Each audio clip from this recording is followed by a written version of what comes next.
بسم اللہ الرحمن الرحیم 4 جنوری 2024 بروز اتوار جامعہ مسجد اللہ والی مولانا محمد اسلم صاحب تعلیم کر رہے ہیں عشاء کے بعد۔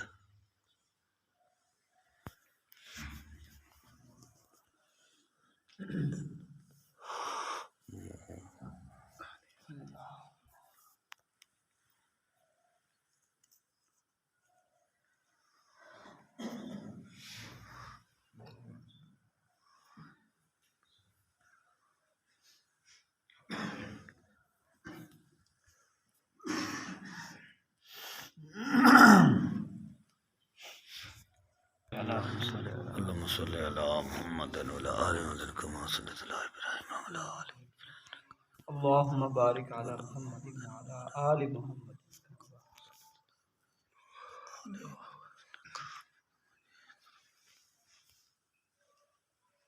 بسم اللہ الرحمن الرحیم۔ لا الہ الا اللہ۔ عبد الجبار رحمۃ اللہ علیہ کہتے ہیں کہ میں حضرت فتح بن شخرف رحمۃ اللہ علیہ کی خدمت میں 30 سال تک رہا۔ کتنے جی 30 سال خدمت کرتا تھا۔ انہوں نے کبھی آسمان کی طرف منہ اٹھا کر نہیں دیکھا، کبھی آسمان کی طرف نہیں دیکھا۔ 30 سال اللہ۔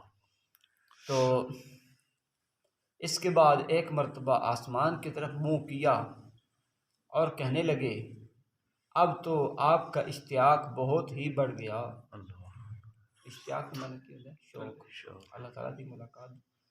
من احب لقاء اللہ فحب اللہ لقاءہ، جڑا بندہ اللہ تعالیٰ کی ملاقات دا شوق رکھتا ہے تو اللہ تعالیٰ بھی اس کی ملاقات دا شوق رکھتا ہے، اور جڑا بندہ اللہ تعالیٰ نے ملنا ناپسند سمجھدا اللہ بھی اس نے ملنا ناپسند سمجھدا۔ لیکن یہ مطلب ہے نہیں اللہ ناپسند سمجھدا تو موت نہیں آن لگی، موت تو پھر بھی آ کے نہیں، لیکن اللہ نے محبوب نہیں ہو بندہ۔ اب جلدی ہی بلا لیجئے۔ تو آسمان کی طرف منہ کیا اور کہنے لگے کہ اب تو آپ کا اشتیاق بہت ہی بڑھ گیا، اب جلدی ہی بلا لیجئے۔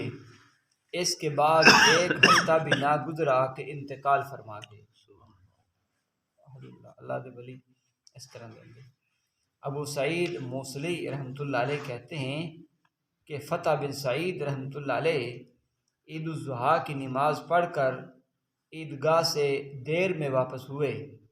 واپسی میں دیکھا کہ مکانوں کے اندر سے قربانی کی گوشت پکنے کا دھواں ہر طرف سے نکل رہا ہے، تو رونے لگے اور کہنے لگے کہ لوگوں نے قربانیوں سے آپ کا تقرب حاصل کیا، میرے محبوب کاش مجھے معلوم ہو جاتا کہ میں قربانی کس چیز کی کروں۔ یہ کہہ کر بے ہوش ہو کر گر گئے۔ میں نے پانی چھڑکا، دیر میں ہوش آیا، پھر اٹھ کر چلے۔ جب شہر کی گلیوں میں پہنچے تو پھر آسمان کی طرف منہ اٹھا کر کہنے لگے میرے محبوب تجھے میرا رنج اور غم کا طویل ہونا بھی معلوم ہے، اور میرا یہ گلی گلی پھرنا بھی تجھے معلوم ہے۔ میرے محبوب تو مجھے یہاں کب تک قید رکھے گا؟ یہ کہہ کر پھر بے ہوش ہو کر گر گئے۔ میں نے پھر پانی چھڑکا، پھر افاقہ ہو گیا، چند روز بعد انتقال ہو گیا۔ اللہ اکبر۔ کیا کیا میرے محبوب کب تک اس دنیا سے قید رکھو دے؟ کیونکہ دنیا جڑی ہے نا، الدنیا سجن المؤمن و جنت الکافر۔ دنیا مسلمان مومن واسطے کی ہے قید خانہ ہے، تے کافر واسطے کی ہے جنت۔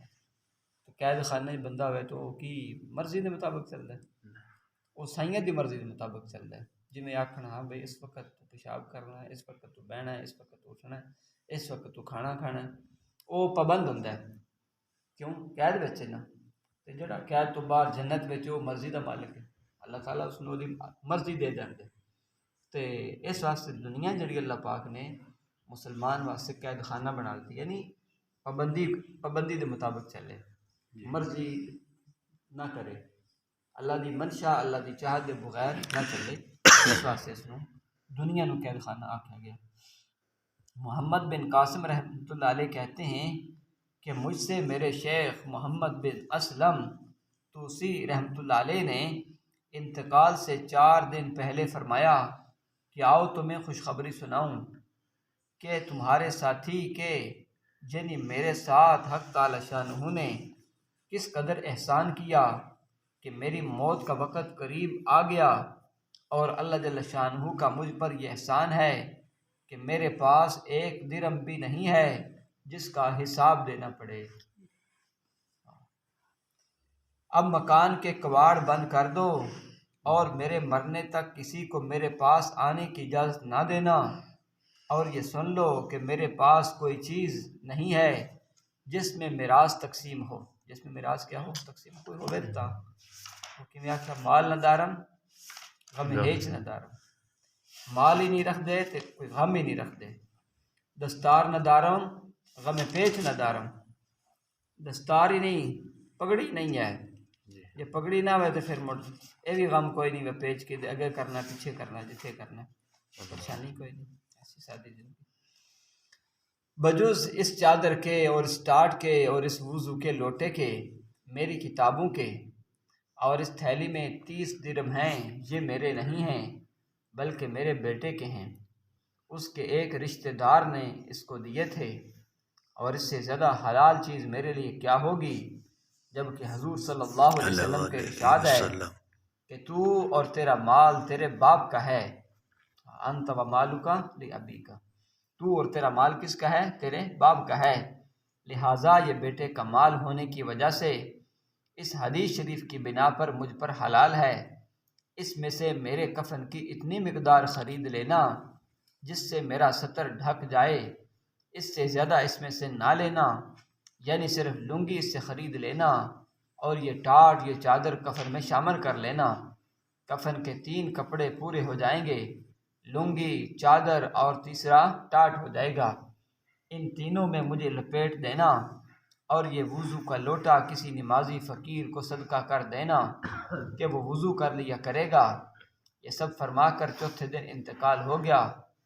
بس آخر یہ ابو عبد الخالق رحمۃ اللہ علیہ کہتے ہیں کہ میں یوسف بن حسین رحمۃ اللہ علیہ کے پاس نزع کی حالت میں تھا، وہ کہہ رہے تھے کہ اے اللہ، میں ظاہر میں لوگوں کو نصیحت کرتا رہا اور باطن میں اپنے نفس کے ساتھ کھوٹا پن کرتا رہا، میں نے اپنے نفس کے ساتھ جو کھوٹ کیا اس کو اس کے بدلے میں کہ تیری مخلوق کو نصیحت کرتا رہا معاف کر دے۔ یہ کہتے کہتے جان نکل گئی، رحمہ اللہ تعالی رحمتوں واسعہ، کس قدر خوش قسمت تھے یہ مرنے والے کہ حق تعالی شانہ ان کی برکات سے اس ناپاک کو بھی کوئی حصہ عطا فرما دے، وہ بڑا کریم ہے، اس کے کرم سے کوئی چیز بھی بعید نہیں ہے۔ سارے نو اللہ تعالیٰ کے کرم کی ضرورت ہے، اس واسطے انسان نو اللہ تعالیٰ تو رحمت دی امید رکھنی چاہیے۔ بس اللہ تعالیٰ انہاں نیک لوگوں دی محبت، انہاں دی سچی اطاعت جذبہ سن نصیب فرمائے، آمین۔ الحمدللہ والصلاۃ والسلام ربنا آتنا فی الدنیا حسنۃ وفی الآخرۃ حسنۃ وقنا عذاب النار۔ ہائے